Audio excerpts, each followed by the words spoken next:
Correct. And the question, those in here, the 1A division in soccer. When the 1A division was created, unfortunately, there weren't enough 1A qualified schools that offered soccer. So, correct. So now what has to happen is there has to be a vote by our board to be able to add that. I will say on a positive note, the soccer advisory committee just met about 2.5 weeks ago maybe, and that was an item that your colleagues as coaches did put forth to add a class. So maybe even adding a rural class, we have to see how many rural qualified schools are in there. And in addition, at the very least, there's talk from at least going from 5 to 6. So it is on the plate, but again, it has to run the process to be voted on by like certain committees. It's hard with us because like the 2A classification goes from 432 students to 1,199 students. So I'm playing with my, we're under 500 students. We're playing with teams that have over 1,000 students. Yeah, and that's what we've heard from the folks in soccer. Like I said, we are trying to address that. Soccer is also a unique one because the issue with soccer, we actually tried to draw it up in years past. It's been 4 or 5 years ago. But soccer is a sport, for some reason, that's heavily in your bigger city areas. It's kind of sparse once you get out of the bigger cities. So it was kind of hard to set that up years ago. That's why I didn't go for like a few years ago. But maybe this year we're at the point where we can do it. But it is coming up. It is going through the actual committees. And if I can, I want to congratulate, can my Fort Walton Beach folks all please stand up for me, please? Fort Walton Beach. Don't worry, this is something that's good. Proud to announce that your school, hopefully you're aware of this as coaches, but the Student Athlete Advisory Committee selected your school again. Your school won the Sunshine State Spirit Showdown again. First two-time winner. First school in the state of Florida. Out of 700 schools, first two-time winner. Congratulations, terrific job for Walton Beach.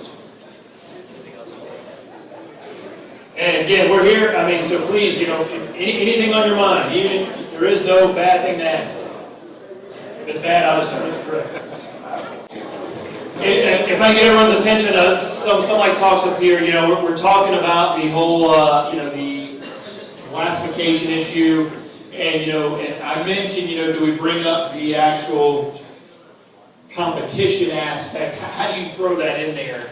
And the talk up here, amongst the table up front with the guys up here, was, student enrollment is the actual way to do it. If you're a certain size school, that's kind of what you had. Then the talk also came out, the comment came out that, if you look at a lot of the actual state championship teams, they're coming from your big cities. A majority of them are coming from the big cities. And if it is so, we're actually taking a look at that. Do we break up the classes by the population density of your county, maybe? Because as a school with Greg mentioned, the new law coming in, a student can kind of go wherever essentially. So if I'm a school in this area, I can essentially draw from this county, let's say. So should I be paired up with counties equal to this size with the number of people living in this county, as opposed to, let's say, being paired up with an Orange County in the Orlando area?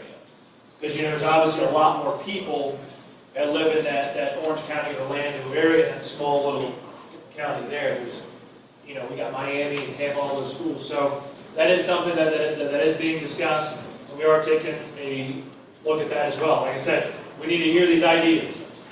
We need to hear them. So we're more than happy to do our homework. Well, again, I'm sorry. Yes, sir.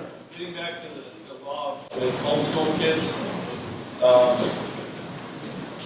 So you're saying a homeschool kid has to have a seat at your school even though they don't attend your school? Seat has to be available. What if they live in your district then? Seat still has to be available. But if they live in your district, they don't have to fill out the paperwork. True. Right. If they are zoned for your school in that district, then they will fall underneath that. The cap wouldn't affect them because if a kid lives in your district they're gonna get a seat regardless because they live in that district. But they're counting against your count. They're really kind of district council. So again, like for us, we've got kids that attend collegiate school here. I don't know how many exactly, but they're gonna count against that count if they're participating. That's what we've been told, that they will count, they're going to count. Great question. And to add about I know with classifications, this past summer, at the National Federation Conference, California did a presentation on their classification cycle, which was sort of, first it seemed a little odd, but it was sort of interesting. Their classification cycle for every sport is based on your competitiveness. They do a cycle where you look at, you get points over a 2-year period. So from year to year, you're reclassified based on the number of wins. You could be in 1A, which is their lowest classification, and have 5,000 students. You also have another school in your district with 50 students. But it's based on your competitive ability. In doing so, over the 3 years that they've had this system in place, they've had, I want to say, 60-something schools win their first state championship ever in school's history. So it's not the same teams winning every year.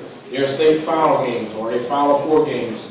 They're 5 and 6 point games. It's not the 10, 15, 20 point games. So at California. And then their top class is called their open classification. It's the best of the best. And it's the top 32 teams or so forth. It doesn't matter what size you are.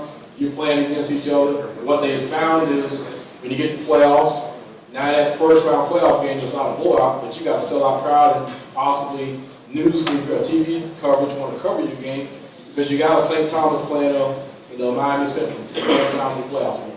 And you're generating just as much funds, more funds, because that game people want to see it, as opposed to you playing a team that you're going to blow up by 50 points. People just going to wait for that third round game when you got some competition to actually show up. So that's something that, we've looked at that a little bit, but they got it in place. It took years of collecting data and trying to figure out the numbers, but they have a system in place. And they're sort of neat because they got 10 different federations. It's not one state, it's almost 10 separate state federations within their area, but that's what they do it. It's based on competitiveness, and they chart it. They give you points for wins and losses, and when it's done, based on your points, they do cutoffs, except for open classification. And at first, the folks that resisted it were the elite programs were resistant because, I got to play, I'm not going to make it to the state championship game. But then it got to a point where they were arguing because of the 32 teams in that top class, they took the top 24 or 16 in the playoffs. And everybody wanted to be, you didn't know until the last couple weeks of the season where you're going to be ranked. So it was a deal, why am I not ranked number 2? Or why am I ranked number 1? They are ranked consistently here. So it was sort of a good idea of getting away from the enrollment deal because we all know the season enrollment does not necessarily create the best matchup.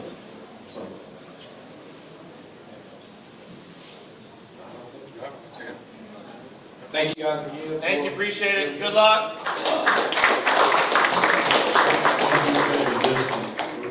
This is Justin's 3rd year coming and speaking with our coaches, and Greg's 2nd. And we appreciate them coming. They spend a lot of time throughout the year talking with athletic directors, but they really do appreciate it. And they come every time we ask them to come speak to all our coaches because it's good for everybody to hear the information from you. And plus, you also, now you know who to ask if you have a question.